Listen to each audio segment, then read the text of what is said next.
Hello, good morning সবাইকে। আজকে আমাদের পড়ার টপিক হচ্ছে ইউজ অফ সিম্পল প্রেজেন্ট। এই টেন্সটা প্রথমেই আমাদের মাথায় রেখে নিতে হবে। অ্যাম ইজ আর মানে সিম্পল প্রেজেন্ট বলতে আমি এখানে খাতায় লিখছি ইউজ অফ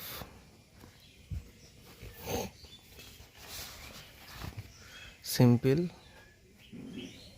প্রেজেন্ট।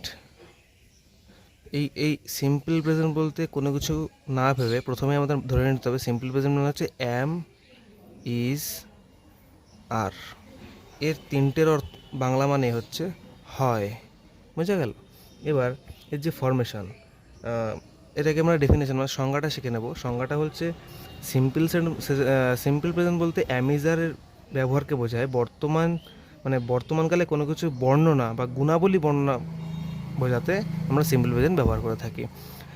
যেমন এর ফরমেশন হচ্ছে FORMATION। ফরমেশন হচ্ছে subject plus am, is, are plus object.